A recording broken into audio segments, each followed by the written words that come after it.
Our next speaker wears many hats. A bilingual writer who taught at Boston University and University of Massachusetts. She is also a civil rights advocate and co-founder of Asian American Coalition for Education.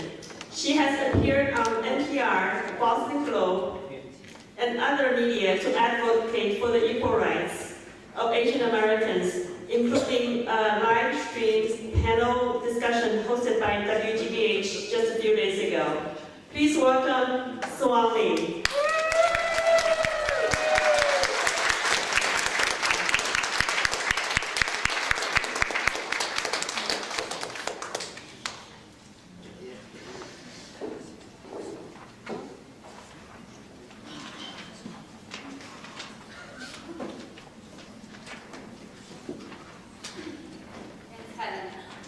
Hello everybody. Before everything, I want to announce, tomorrow here at Copley Square, there will be an Asian American Equal Education Rights rally from 12 to 3.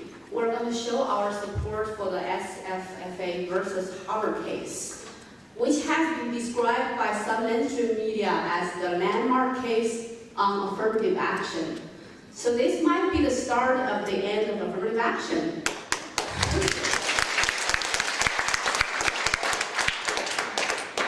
The concept of affirmative action is very vague.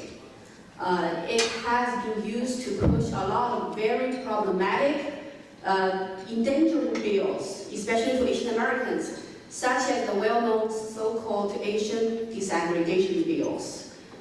When we first got information of this kind of bill that is being started in California, we were amazed. It doesn't matter what's your political inclination, you might be Democratic, or you might be Republican, but the thing is, it's so humiliating when your racial group is being singled out and just have these check boxes exerted upon you, a totally different treatment from all the other racial groups. So it doesn't matter what's your political affiliation. First of all, it's an insult to our dignity. We couldn't believe why there would be such a bill, and we couldn't believe it can be passed. And lo and behold, it did get passed in California. That was a big shock.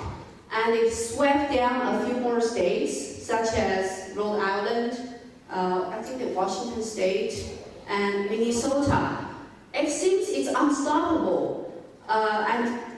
But I think so far we have stopped it in Massachusetts.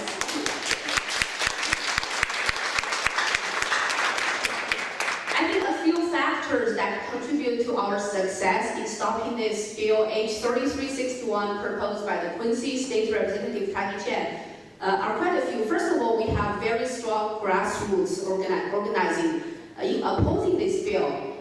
We united folks from all kinds of political inclinations, like Democratic or Republican. It really doesn't matter what you are. And people were willing to put down their own attachments to certain ideals. They were willing to come together and minimize the differences and unite in our common pursuit. And we held like about 10 protests.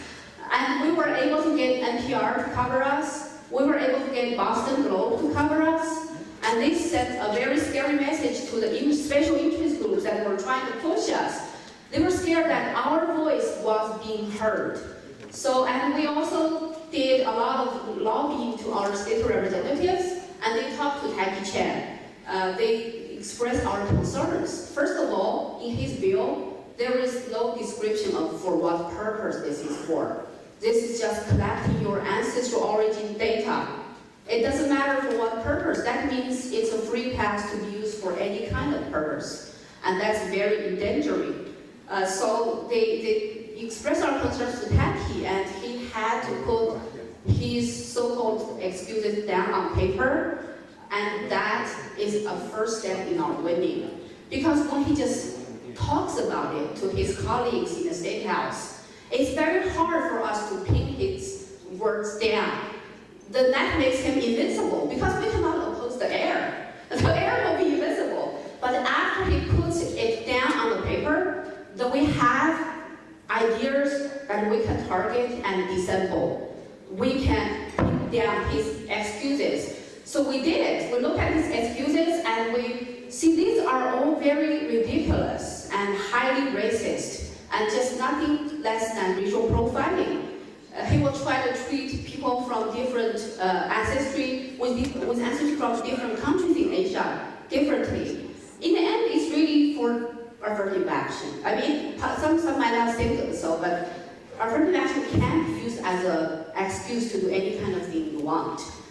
So we organize and people have all kinds of different rhetoric they can push. I want to share with you one thing that's kind of uncommon. I have this friend, Ye, she will be on the panel later to talk about this. She's a social policy scholar, and we are in a group, and one day she shared an article from Boston Globe. It's titled, "Galvin Worries Anti-Immigrant Rhetoric May Have Chilling Effect on Census." And I looked at it.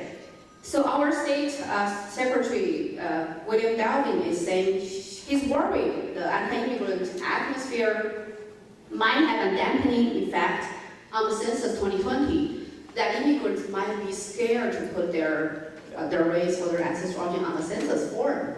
And I looked at it, I was thinking, wow, this is what Texas is trying to do in Massachusetts every day. This is not just about census. Census happens only once every 10 years. And the census information is protected. It cannot be used for just any kind of purpose. Your privacy is protected. The data is used on the block level, like a whole summarizing of the whole group. It cannot go down to personal level. It cannot track where you live, what's your name, how many children you have. But when these kind of questions are brought to the state level, the state is a much more intimate structure from the census. We get forms from like the mobile registration and all kinds of state agencies all the time. When our state agencies have such personal information, it's very easy for them to find us and track us down, and that's very dangerous. So so I made this poster. It's called "No Special Asian Census. Stand with all immigrants." So I made it really simple. So what this Asian aggregation bill is nothing less than a special Asian census. It's a census that just targets the Asian American racial group. Massachusetts politicians, when they saw this poster, they immediately understood what's the problem with it.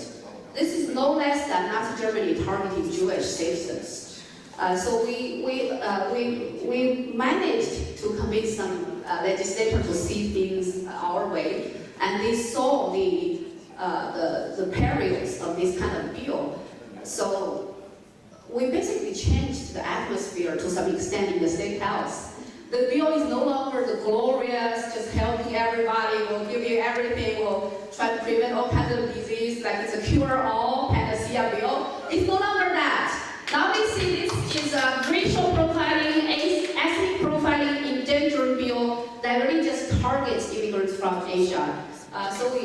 Those are some of the factors where that contribute to our success in Massachusetts in opposing this bill. So far we haven't seen this kind of bill pop up in other states. So I think in a way we either stopped or really slowed down to a great extent the spread of this kind of extremely dangerous and wrong bills.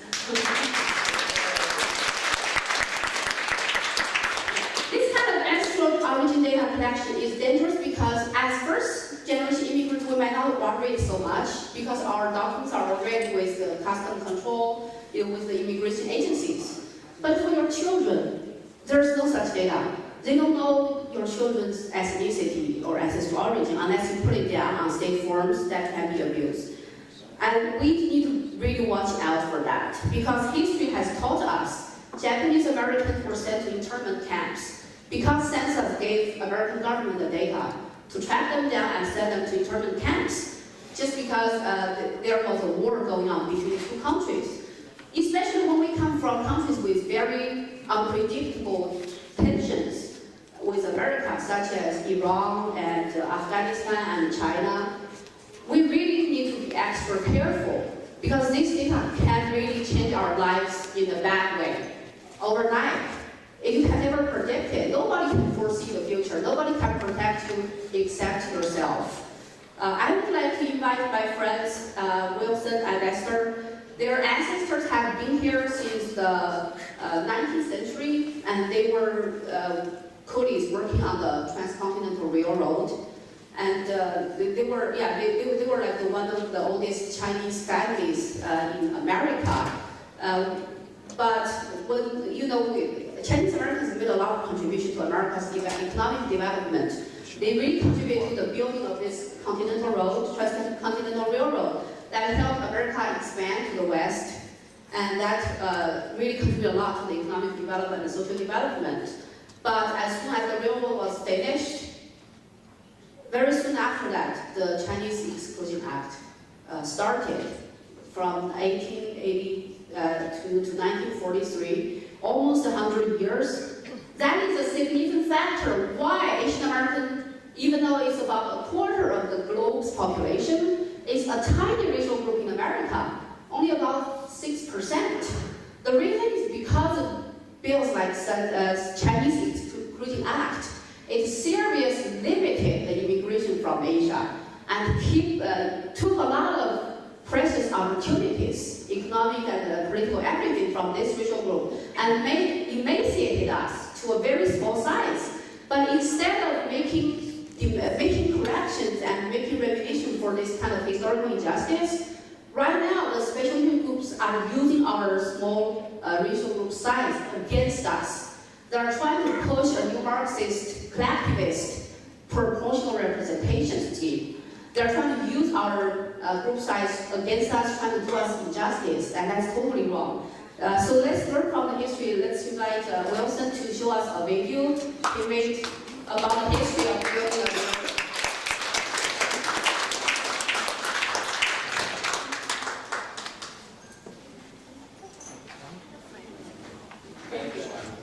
They're from CACA. It's the oldest Chinese American association in America, more than 100 years. And the Harvard case is a clear example of discrimination against Asian Americans. It doesn't matter if you're a fifth generation Chinese American like myself, or a fourth generation, or a third generation, or a second generation, or even a first generation. It doesn't matter if you're Chinese from China, Chinese from Hong Kong, Chinese from Macau, or Chinese from Taiwan. Here, we're all American, and we should be treated as an American.